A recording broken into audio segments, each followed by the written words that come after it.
El libro del profeta Malaquías. Él vivió alrededor de 100 años después de que los israelitas habían regresado de su exilio en Babilonia, y su mensaje estaba dirigido al pueblo que ya tenía algún tiempo viviendo en Jerusalén. El templo había sido reconstruido hace algún tiempo y las cosas no iban bien. Solo recuerda las historias de Esdras y Nehemías. Ahora, cuando los israelitas regresaron del exilio, sus expectativas eran altas. Ellos regresarían y reconstruirían sus vidas y el templo. Todas las asombrosas promesas de los profetas se harían realidad. El Mesías vendría y establecería el reino de Dios sobre un Israel unificado y sobre las naciones, y traería justicia y paz para todos. Pero eso no es lo que sucedió. Los israelitas que habían repoblado la ciudad demostraron ser tan infieles a Dios como sus ancestros, resultando en pobreza e injusticia. Así que en Malaquías descubrimos lo corrupta que se ha vuelto esta generación.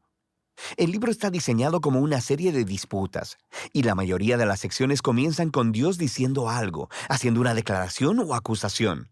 Y luego Israel estaría en desacuerdo o cuestionaría la declaración de Dios. Y luego Dios respondería y ofrecería la última palabra. Esto sucedió 6 veces. En las primeras 3 disputas, Dios expone la corrupción de Israel, y en las últimas 3 disputas, Él confronta su corrupción. Y la impresión general que obtienes de estos argumentos y disputas es que el exilio fundamentalmente no cambió nada en el pueblo. Los corazones de Israel están tan duros como siempre.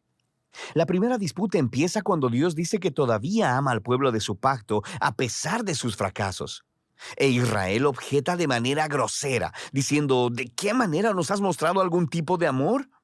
Así que Dios les recuerda de cómo en su gracia eligió a la familia de Jacob, su ancestro, para convertirse en la portadora de las promesas del pacto de Dios en lugar de a la familia de Esaú, su hermano, quienes eventualmente quedaron en la ruina. Recuerda las historias de Génesis y el libro de Abdías.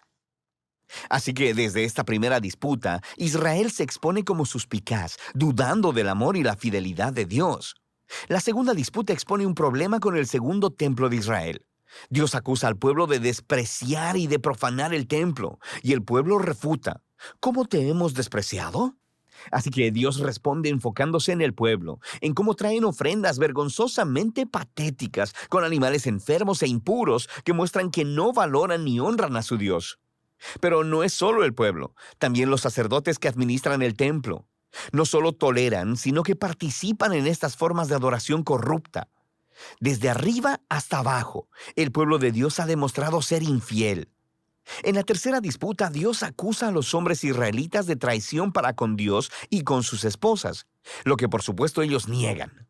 Y Dios expone la tóxica combinación de idolatría y divorcio que está teniendo lugar.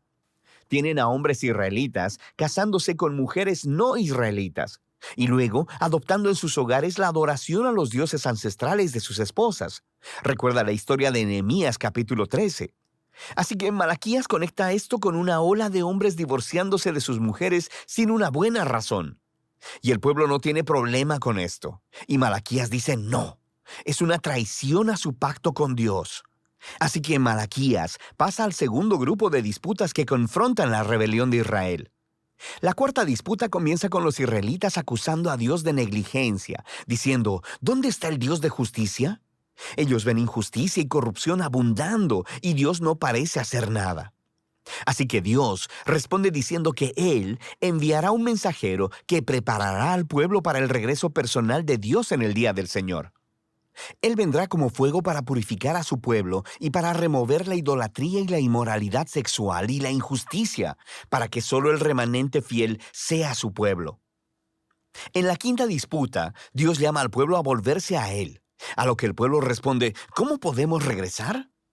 Así que Dios confronta su egoísmo, les muestra cómo han dejado de ofrecer diezmos de sus ingresos para el templo. Esa palabra, diezmo, solo significa una décima parte. Es la cantidad de ingreso y frutos que los israelitas debían donar anualmente para mantener al templo y a sus sacerdotes. La práctica se explica en diferentes partes de la Torá. Ahora, sabemos por Malaquías y por el libro de Nehemías que el pueblo estaba descuidando esta responsabilidad. Así que el templo se estaba deteriorando. Y Dios los confronta. Él dice que quiere bendecirlos con abundancia, pero solo si ellos van a ser fieles. En la disputa final, el pueblo acusa a Dios y dice que servirle no tiene caso. Ellos observan a los malvados y orgullosos teniendo éxito en la vida y Dios no hace nada. Y la respuesta de Dios, por primera vez en el libro, no es un discurso, sino más bien una historia corta acerca del remanente fiel en Israel, de las personas que temen al Señor y aman reunirse y hablar acerca de cómo honrar a Dios y cómo servirle.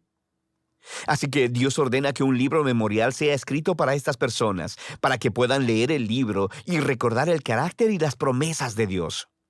Aquí Malaquías está reflexionando en el regalo divino de las Escrituras, cómo ellas nos apuntan al pasado para recordar lo que Dios ha hecho para inspirar fidelidad y esperanza para el futuro. Lo que nos lleva a la conclusión del libro. Esta retoma y desarrolla todavía más las imágenes de la cuarta disputa acerca del futuro día del Señor.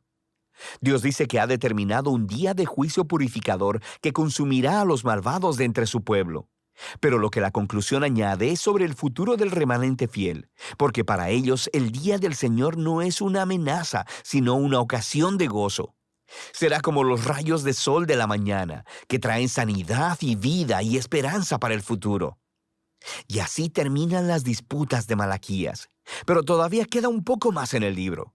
Los últimos 3 versículos no son parte de las disputas, y en realidad funcionan como un apéndice final. Le dan cierre no solo a Malaquías, sino a toda la colección de la Torá y los profetas. Primero, el lector es llamado a recordar la ley o la Torá de mi siervo Moisés. Esto recuerda la historia y las leyes del pacto que encuentras en los primeros libros de la Biblia. Pero luego, escuchamos este resumen de los libros de los profetas. Yo les envío al profeta Elías antes que venga el día del Señor, quien restaurará los corazones del pueblo de Dios.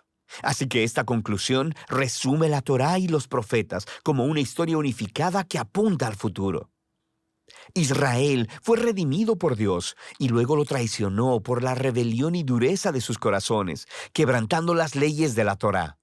Pero las Escrituras anticipan un día en el futuro en que Dios enviará un nuevo profeta, un Moisés, un nuevo Elías, quien restaurará al pueblo de Dios y sanará sus duros corazones.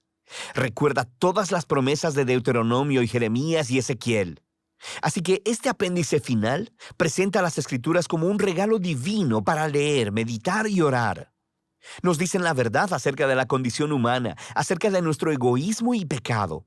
Pero también anuncian la promesa de Dios de que un día Él enviará un mensajero y que luego Él se presentará personalmente para confrontar la maldad, para restaurar a su pueblo y para traer su justicia sanadora.